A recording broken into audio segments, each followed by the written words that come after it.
Voici Sarah, une très belle fille du village de Hameti.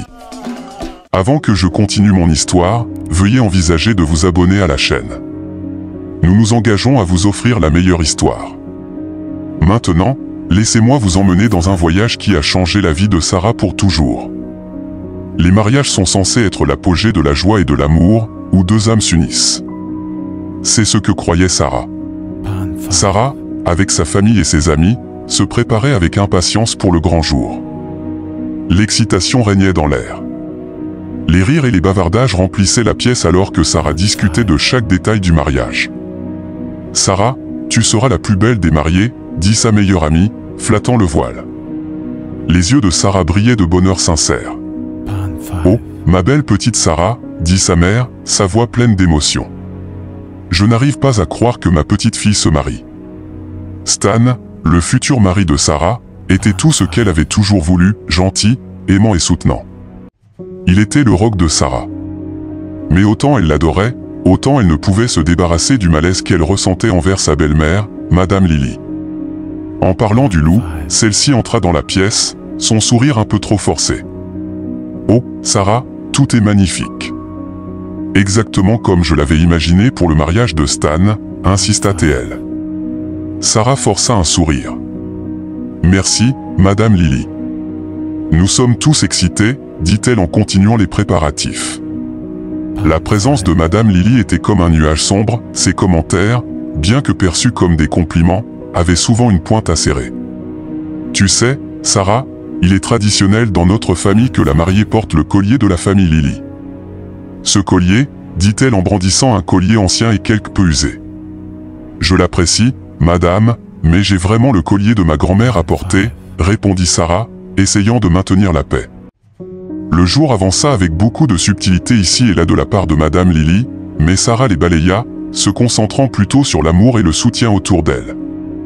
Alors que le soleil se couchait à l'horizon, l'excitation de la journée laissa place à une nuit sereine. Mais tandis que Sarah était couchée dans son lit, la joie du jour à venir était mêlée d'un sentiment de bonheur. Elle ne savait pas que le soleil était juste à l'horizon. Le jour se leva lumineux et clair, un cadre parfait pour ce qui devait être le jour le plus heureux de sa vie. Elle se réveilla débordante d'excitation. Son cœur battait la chamade, aujourd'hui elle allait épouser Stan, l'amour de sa vie. Alors qu'elle se rendait dans la suite nuptiale, ces demoiselles d'honneur, menées par Debbie, étaient déjà en effervescence, veillant à ce que tout soit parfait. « Tu vas éblouir Stan », s'exclama Debbie, les yeux brillants d'excitation. La matinée passa dans un pluie de rires et de retouches de dernière minute. Mais à mesure que l'heure de la cérémonie approchait, un sentiment de panique s'empara de Sarah.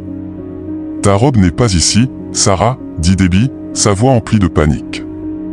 Perplexe et alarmée, Sarah se précipita dans la salle de préparation pour trouver sa robe de mariée disparue. À sa place, il y avait une note de Madame Lily, sa belle-mère. Son cœur se serra en lisant les mots « Une mère sait ce qui est le mieux pour son fils. Je vais te montrer comment faire. » Se rendant à la salle principale, Sarah fit face à une vue qui lui fit perdre ses couleurs. Là se tenait Madame Lily, sa belle-mère, vêtue de façon criarde d'une réplique de sa robe de mariée, sa robe nouée comme la sienne. Les invités étaient dans un état de choc. Des moments d'incrédulité résonnaient dans la pièce. « Que signifie ceci ?» demanda Sarah, sa voix tremblant d'une mélange de colère et d'incrédulité. Madame Lily afficha un sourire tordu sur son visage. « Je te montre juste comment une vraie mère prend soin de son fils. »« Tu n'es pas digne de mon fils » déclara-t-elle. La pièce éclata en jurons alors que la famille et les amis de Sarah confrontaient Madame Lily. Stan resta là, sans voix, son visage masqué par le choc et la confusion. « Maman, qu'as-tu fait ?» réussit-il enfin à dire, sa voix s'élevant à peine à un murmure. Mais Madame Lily était loin d'être apaisée. « Sarah, tu vas venir vivre avec nous après le mariage. C'est mieux pour Stan. »« Je refuse de vivre sous le même toit que toi », répliqua Sarah, sa détermination se renforçant. « C'est insensé. » En réponse, Madame Lily étendit ses mains, frappant la joue de Sarah avec une force qui laissa la pièce dans un silence stupéfait. La douleur était vive, mais la trahison et l'humiliation faisaient encore plus mal. Sans réfléchir une seconde, Sarah sortit son téléphone et appela la police. Ils arrivèrent en quelques minutes et la scène qui les attendait était un désordre complet, des invités bouleversés, Stan en pleurs. Ils emmenèrent Madame Lily en garde à vue pour agression. Le mariage fut interrompu. Le jour de joie se transformant en cauchemar. Alors que les invités se dispersaient, la réalité de ce qui s'était passé commençait à s'enfoncer. Sarah devait être une mariée, mais au lieu de cela, elle se tenait là, victime d'un acte bizarre et cruel. Se tenant seule dans la salle désormais vide avec les restes d'un rêve brisé autour d'elle, elle savait une chose avec certitude, elle ne laisserait pas cela être la fin de son histoire. Il était temps pour Sarah de prendre le contrôle, de lutter contre la toxicité qui avait envahi sa vie. Ce n'était que le début. Les semaines suivantes furent un tourbillon d'émotions, colère, incrédulité et profonde trahison bouillonnaient en elle. Mais sous tout cela, une détermination farouche prenait racine. Sarah ne laisserait pas les actes de Madame Lily définir sa vie. Alors qu'elle était assise dans son salon désormais calme, Debbie vint la voir, son visage marqué par l'inquiétude. « Ça va ?» « C'était fou, dit-elle en relevant les yeux, sa détermination claire dans son regard. « Je vais m'assurer qu'elle paie pour ça, Debbie. » « Légalement, personne ne devrait jamais traverser ce que j'ai vécu, déclara Sarah, sa détermination se renforçant. « C'est le plan.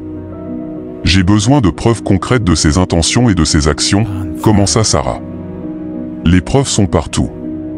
Les gens ont des vidéos, dit Debbie, son esprit bouillonnant d'idées. Je parie qu'il y a des enregistrements ou quelque chose qui va au-delà de l'agression. Je veux aller au-delà de ça, Debbie, tu dois m'aider. Nous avons commencé à rassembler des informations. Nous avons cherché sur les réseaux sociaux, recueilli des déclarations des invités du mariage et même réussi à obtenir des images de vidéosurveillance du lieu. Morceau par morceau, le puzzle de la tromperie de Madame Lily se mettait en place. Pendant ce temps, Stan essayait de contacter Sarah. Il était déchiré entre sa mère et Sarah, mais Sarah ne pouvait se permettre aucune distraction. Ce n'était pas seulement à propos d'elle, c'était une question de justice pour tous ceux qui pourraient devenir ses prochaines victimes. Le jour de l'audience au tribunal arriva. Armée des preuves rassemblées par Sarah, elle se tenait fièrement prête à affronter Madame Lily dans la salle d'audience.